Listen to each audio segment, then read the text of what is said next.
Mookie. Yo. And we back with another reaction video. Mookie, this was requested to us, bro. Okay.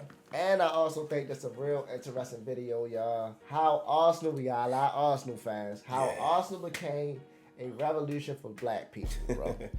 Hey, they do got one of the greatest fan bases in football. Ever since we've been reacting to them, it's been crazy, fact, bro. Yeah. So look, y'all, if y'all new to the channel, don't forget to like, comment, subscribe. Sir. We're not even gonna hold y'all too long. Mookie, Yo. let's get straight into it, bro.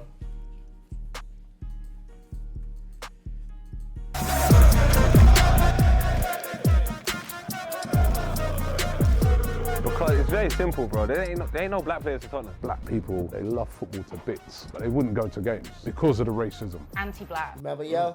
Yeah, I remember. Yeah. Anti-Semitic, all of those clubs, them doing all of that. You had Arsenal that felt like a haven for black players and fans. Wow. Numa cidade tão diversa como Londres, dos clubes gigantes influenciou muito parte da população. I remember one time he scored a goal, was a massive dance in the sort of reggae. E essa torcida também influenciou tudo ao redor do clube, seja na música, seja na moda, seja na comida. So is Arsenal, they got Jamaicans? Cause that's reggae music. Yeah, of course. You gotta realize, bro, in the UK, the West Indian influence is crazy over there, bro. Right. It's a strong West Indian. It's like that in the UK and it's like that in Canada as well. Right. Like they a lot of the slang terms they use would be, you know, Caribbean and stuff like that. So yeah, when they do like Jamaican dances and stuff like that, that's just the West Indian influence. You know what I'm saying? Like we seen on the other video, Central C, we say Wagwan. Yeah, Wagwan. It's like saying what's going on. Yeah, what's up with you? You know. They owe us a lot. You owe us some money, England. A lot of us saw ourselves as, we're born in England, but we're Jamaican, we're Caribbean, or we're African. And it was a way of us really expressing our culture. Eu tô em Londres para entender como que o Arsenal e a população negra se conectam tão perfeitamente.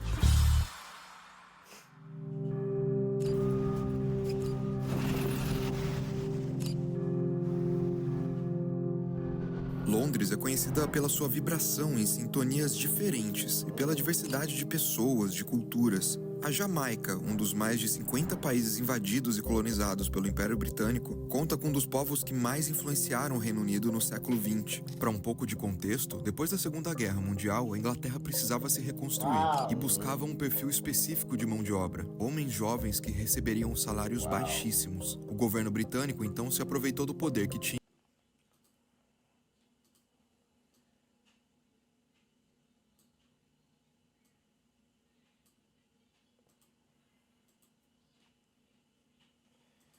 e acelerou acordos de migração com alguns países. E um navio chegou em Londres com 500 jamaicanos para ocuparem parte desses empregos. Dali para frente, novas gerações de famílias negras foram criando suas raízes por aqui, mas sendo expostas ao racismo e ao ódio nas ruas da capital. No final da década de 70 e principalmente na década de 80, quem era preto no Reino Unido gritava pelos seus direitos e contra os racistas, seja nas ruas, seja na música.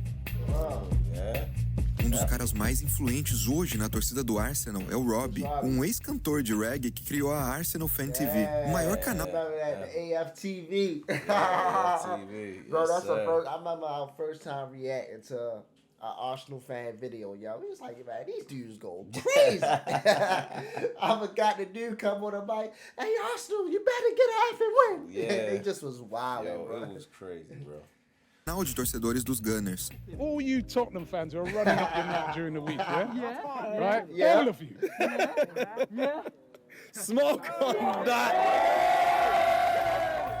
Eu encontrei um disco dele da década de 90 numa loja em Londres e levei pra ele assinar antes da gente trocar uma ideia.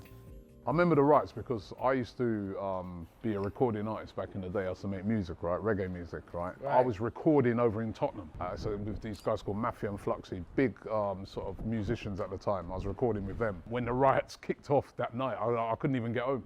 It was crazy, you know what I mean? There was a lot of racism going on in those times, racism between black people and the police and authorities, as well as all the bullshit you used to have at football. I made a single called Proud to be Black, which went to #1 in the UK reggae charts. I used to tour around Europe. What do you think was number one?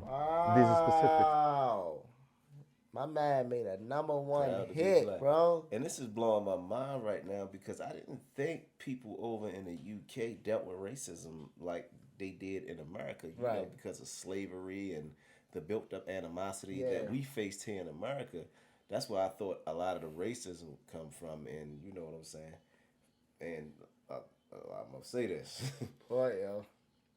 A lot of people don't know, but I feel like the powers that be, the elite, the 1%, make more money on us being divided than they would on us coming together. Of course. But, you know, I didn't think they dealt with racism like that over there. Yeah, I really did. At all. My man Robbie, so my question is, for y'all that know about Robbie more deeper, was he a musician first before he came, like, this big time YouTuber? Reggae, YouTuber. Arsenal fan type of guy. Yeah. Like, was he already popular? Don't you know how somebody already popular? He already got a buzz. And they just add that on there. Oh, I really support Arsenal, and this carried him. Yeah, like that Arsenal got way bigger than what it is. You feel me? Yeah. So let us know, bro.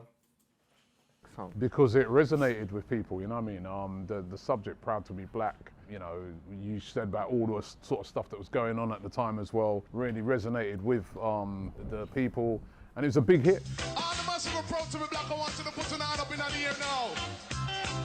For real. Lord of mercy, let me know.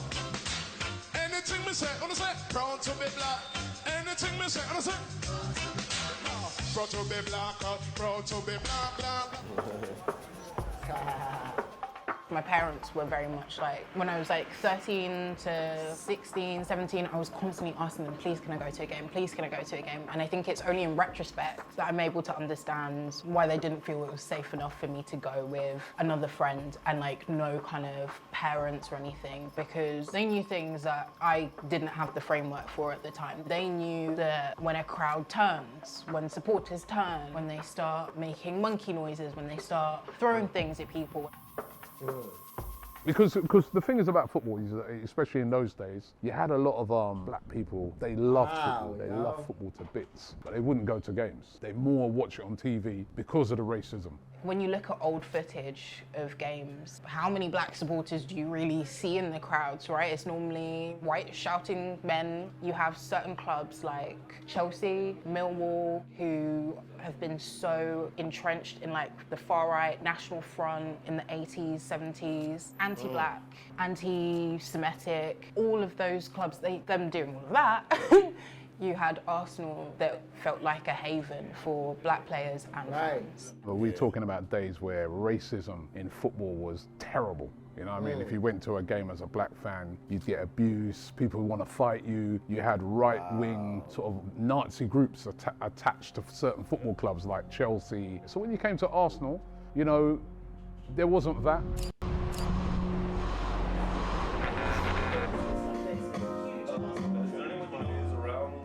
Shop nearby, so we can run into in the next like hour or so. That would be amazing. Come on now, listen, right? Listen, when you're a kid and you're growing up in the 80s or the 70s in London, right? And you find a newspaper, yeah? And you look at the newspaper, and on the headline of the newspaper it says, oh, woman mugged by black man in Brixton. Oh, girl this by black person there. And that was all the newspaper. You looked at the South London Press. And I used to look through these newspapers, yeah? And you look for something positive about a black person. Right. And it wasn't there. Right. It wasn't there. There was nothing, yeah? So you had to turn to the sports pages. The funny thing was that one of the main sort of leaders of the hooligan sort of group at Arsenal was a black guy. The bear. The bear, yeah. Why not the other club? Why not Chelsea? Why not Chelsea was Chelsea. Because they didn't have the black players like those that Arsenal did. It wasn't like a revolution like Arsenal. Arsenal was a revolution. And the main one for me was Ian Wright. Why? Because Ian Wright just epitomized to me every... This video right here don't give you like a little bit of a deeper connection with Arsenal, bro. A little bit, yeah. It really does, don't it? Oh, that's crazy. And us reacting to, like, I can see if our subscribers like, yo, react to the highlights of Arsenal, react to this Arsenal. The first thing somebody said to us, bro, you got to react to Arsenal fans and how passionate and how much they love football, Facts, bro. man. You can see where how deep it is. Right, bro. Facts, man. Whoever requested this video, truly amazing video, bro. Black guy off the street in London, in and around the country. It was like those people were the people you looked at, because in the rest of the newspapers, they wouldn't cover nothing good about black people.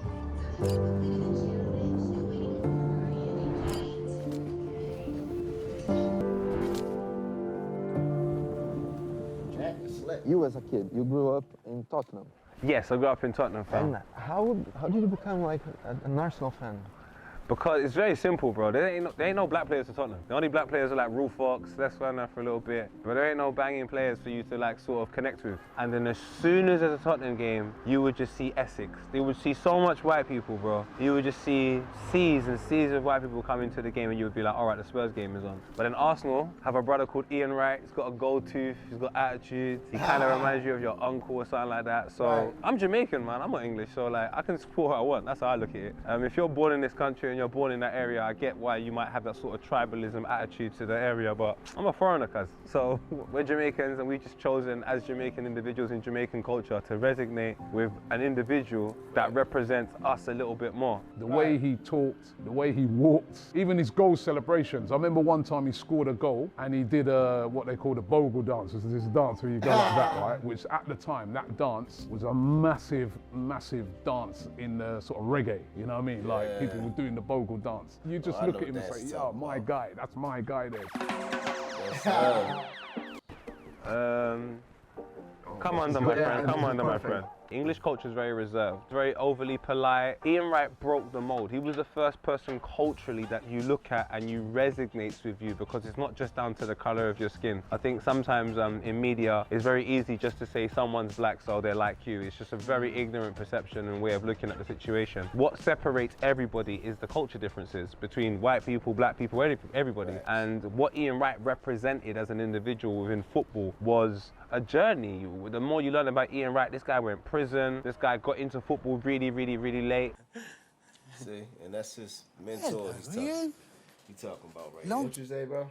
This is his mentor, so this is one of the first videos I've seen of Ian. Right, you know what fact, I'm saying? Yeah. And one of the first guys he looked up to due to, you know, everything that's going on was a white man. You know what I'm saying? So not all white people are bad, you know what I'm saying? Not. God will send you somebody to help you regardless of what the color of their skin is. Right. But this was the first video I seen of him, you know what I'm saying? And he was like growing up, he had a lot of challenges he was facing, but he had, I forgot, I think his name is Mr. Pigwing, Mr. Pigney, help him through that, and he became like a solidified football star. That's dope. Time no see. Mr. Pigden. Yeah. You're alive. Yeah. I'm alive, he says. Hold on, Moody. How you doing? So where did you see this from? Huh? So you must have seen this before. Yeah, I've seen this one. I seen this one, you know, looking through my, you know, my football videos and stuff like that. I came across it. I can't believe it. Someone said you was dead. As you see, I'm very patient, and I'm so glad you've done so well with yourself. He was almost like the underdog, and that's how you feel as an individual coming to the club, especially in 1996. A lot of, you know, Caribbeans would have felt like underdogs. You know, I'm coming from, you have to work twice as hard to get a job is what you were told. So when you see an individual that kind of somehow won the Premier League and was from like South London.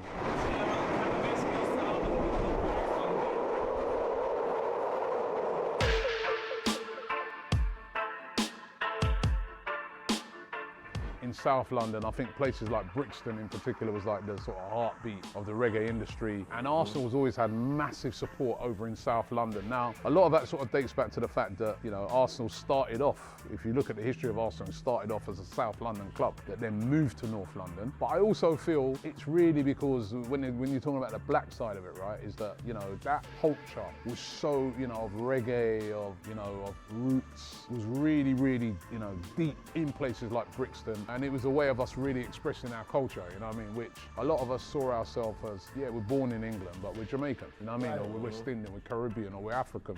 We didn't really connect, you know what I mean? There was a big rise of the Rastafarian movement and stuff like that.